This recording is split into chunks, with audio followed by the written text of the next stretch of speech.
নজর রাখবো পরবর্তী সংবাদে। ব্রাউন সুগার সহ 6জন যুবককে আটক করলো পুলিশ, এমনটা খবর পাওয়া গেছে এবং কার্যত গোপন খবরের ভিত্তিতে পশ্চিম আগরতলা থানার পুলিশ অভিযান চালিয়েছে এবং তারপরে বটতলা হাওড়া মার্কেট থেকে ব্রাউন সুগার সহ 6জনকে আটক করেছে। কি রয়েছে এই মুহূর্তে পুলিশের বক্তব্য, কি শুনুন।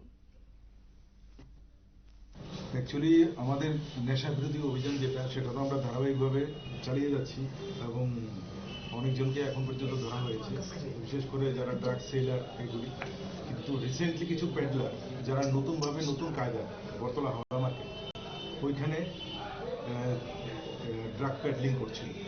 এই খবরটা গতকালকে সকালে আসার পর পশ্চিম থানার ওসি পরিতোষ দাস একটা টিম রেডি করে, তার মধ্যে সাদা পোশাকেও ছিল এবং ইউনিফর্মেও ছিল। হাওড়া মার্কেট থেকে 2:45 নাগাদ রেড করা হয়। রেড করার পর সেখান থেকে টোটাল প্রথম 4জনকে অ্যারেস্ট করা হয়, যাদের পজিশনে এটা ছিল। অ্যাকচুয়ালি ওরা অ্যাসেম্বল হয়েছিল, সঙ্গে আরো কয়েকজন ছিল, তারা পালিয়ে গেছে। তো অ্যাসেম্বল হয়েছিল এই ড্রাগ ডিস্ট্রিবিউশনের জন্য, এটাকে ডিস্ট্রিবিউট করার জন্য নিজেদের মধ্যে। ওই সময় রেডটা করা হয়। রেড করার পরে 2টো পাউচ পাওয়া গেছে এবং 4জনকে ধরা হয়েছে। তো এই 4জনকে জিজ্ঞাসাবাদের পর আরো 2জন মহিলাকে পাওয়া গেছে, যারা এই ড্রাগ পেডলিং করছে বিভিন্ন জায়গায়। তো টোটাল 6জনকে অ্যারেস্ট করা হয়েছে এবং তাদের বিরুদ্ধে একটি সুনির্দিষ্ট কেস নেওয়া হয়েছে এবং আজকে তাদেরকে কোর্টে পাঠানো হবে।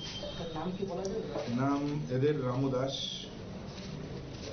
নাম যথাক্রমে হচ্ছে রামু দাস, তারপর অবিনাশ দেবনাথ, তারপর অনিমেষ ঘোষ, সঞ্জু দেব বর্মা, আর মহিলা হচ্ছে পিঙ্কি দাস এবং পূজা ঘোষ। হ্যাঁ, ওরা বটতলা এবং সংলগ্ন আশেপাশে এলাকার লোক সবাই। কিছু কিছু সিধাই থেকেও এসছে, আমতলিরও আছে এবং এডিনগর এলাকারও আছে। আপনারা শুনলেন পুলিশের বক্তব্য এবং নেশা বিরোধী অভিযান তারা জারি রাখে এবং সেই জায়গা থেকেই কার্যত গতকাল আজ বটতলা হাওড়া মার্কেট থেকে সেই মহিলা সহ 6জনকে গ্রেপ্তার করা হয়েছে। নিয়ে নিচ্ছি ছোট্ট একটি বিজ্ঞাপন বিরতির, সঙ্গে থাকুন।